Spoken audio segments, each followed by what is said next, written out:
हर हर महादेव असं करत आम्ही मित्रांनो महादरवाजाच्या इथे पोहोचलेलो आहोत.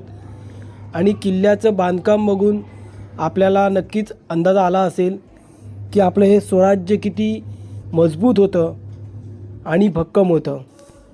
किल्ले रायगड म्हणजे स्वराज्याची राजधानी आणि छत्रपती शिवाजी महाराजांच्या शौर्याची जिवंत साक्ष म्हणजेच किल्ले रायगड. तर मित्रांनो इथे अगदी आल्यावर मन शांत होतं आणि हृदयात अभिमान दाटून येतो.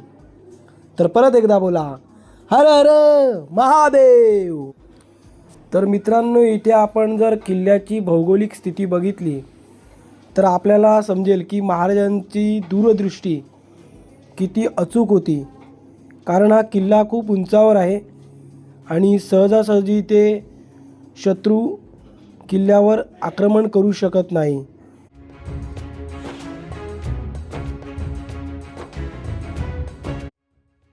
तर इथे तुम्ही बघू शकता समोर 2 तोफा ठेवलेल्या आहेत आणि या तोफांच्या मार्फत शत्रूवर तोफांचा मारा केला जायचा.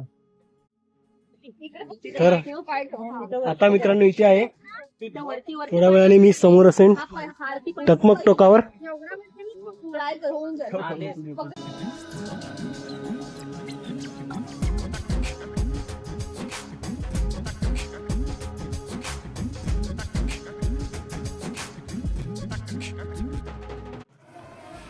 तर अशा प्रकारे आम्ही पुढे जातोय आणि आता पुढे असणार आहे हत्ती तलाव. तर मित्रांनो तुम्हाला प्रश्न पडला असेल एवढ्या उंचावर हत्ती कसे आणले महाराजांनी. तर त्यामागची स्टोरी अशी आहे की महाराजांनी हत्तीची पिल्लं आणली होती आणि त्या हत्तीची पिल्लं इथे आंघोळी करायची म्हणून या तलावाला हत्ती तलाव असं संबोधलं जातं. तर हत्ती तलावाच्या अगदी पुढे गेल्यावर आपल्याला शिरकाई देवीचं मंदिर दिसतं. तर मी या मंदिरात गेलो आणि देवीचं दर्शन घेतलं. तर इथे आपल्याला जो दिसतोय ना मित्रांनो तो आहे होळीचा महाल. तर महाराजांनी युद्ध आणि राज्यकारभाराच्या कठीण काळातही सणांना किती महत्त्व दिले बघा. कारण त्यामुळे माणसांमध्ये आपुलकी, मनोबळ आणि एकता वाढते. तर ही बघा गडावरची बाजारपेठ आहे.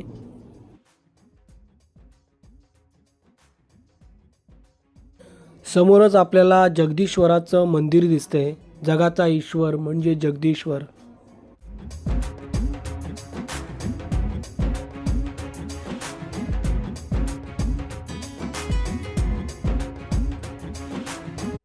तर आता जगदीश्वराचं दर्शन घेऊन मी जातोय छत्रपती शिवाजी महाराजांच्या समाधीकडे. तर इथे आल्यावर प्रत्येक शिवप्रेमीच्या डोळ्यात अगदी पाणी येतं, मन अगदी दाटून येतं. कारण आता जे आपण स्वातंत्र्य अनुभवतोय ते फक्त आणि फक्त आपल्या महाराजांमुळे. तर इथे समाधीकडे आल्यावर आपल्याला असं वाटतं की महाराज आपल्या समोर आहेत आणि महाराजांना आपण प्रत्यक्ष महाराजांचं दर्शन घेतोय. खूप भावुक व्हायला होतं इथं आल्यावर. तर इथे बाजूला बघा इथे शिलालेख लिहिलेला आहे. तर या शिलालेखामध्ये थोडक्यात सांगायचं झालं तर यामध्ये स्वराज्याची महती, महाराजांचे गुण, धर्मनिष्ठा आणि प्रजाहितकारी राज्यकारभार याबद्दल माहिती दिलेली आहे.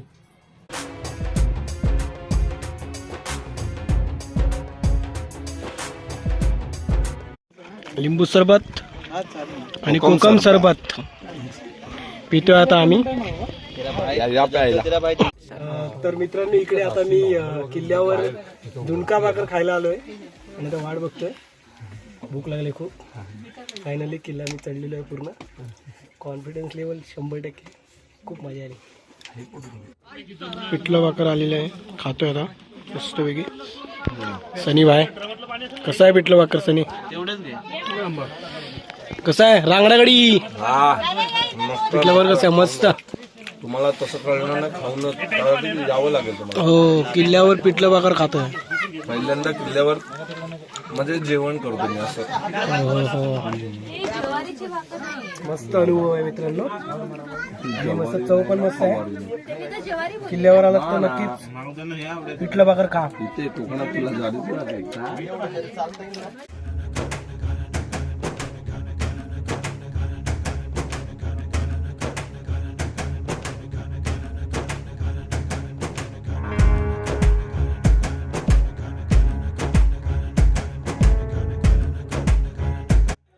तर आता आपण पुढे चाललोय राजसभा दरबार इथे.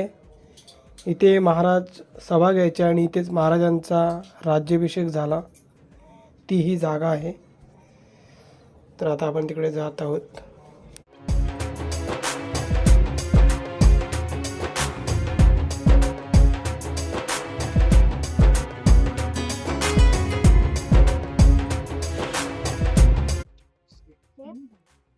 तर महाराजांचा राज्याभिषेक झाला ती जागा आहे. समोर छत्रपती शिवाजी महाराजांची मूर्ती आहे बघा.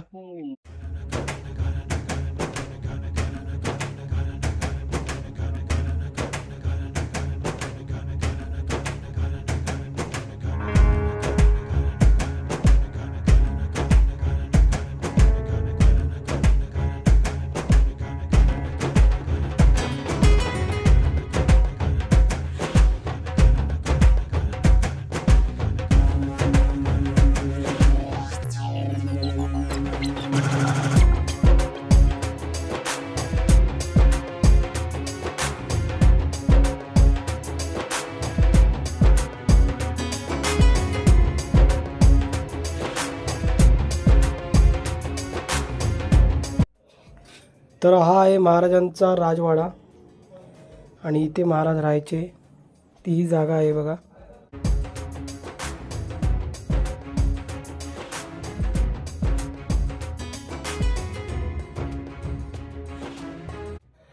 तर इथे तुम्ही बघू शकता गंगासागर तलाव. खूप मस्त वाटतं इथे बघा. पाणी आहे पूर्ण. मोठाच्या मोठा तलाव आहे.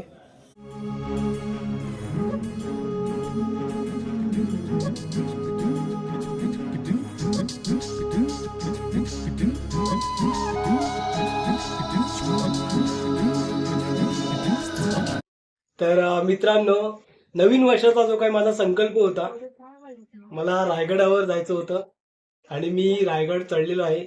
त्याचं सर्व श्रेय मी माझ्या मित्रांना देतोय. सनी, विशाल आणि आपला ओंकार, खास करून ओंकार. हा, त्याने मला खूप मदत केली आणि मोटिवेट केलं की नाही मित्रा, तू किल्ला चढू शकतो. मला स्वप्नात नव्हतं वाटलं मी एवढा किल्ला चढेन, कारण माझ्यासाठी खूप मोठी गोष्ट आहे आणि खूप मस्त वाटलं. आता नवीन वर्षाचं माझं पहिलं यश तर झालेलं आहे, म्हणजे एक किल्ला चढायचा आणि व्यवस्थितरित्या मी किल्ला चढलेला आहे.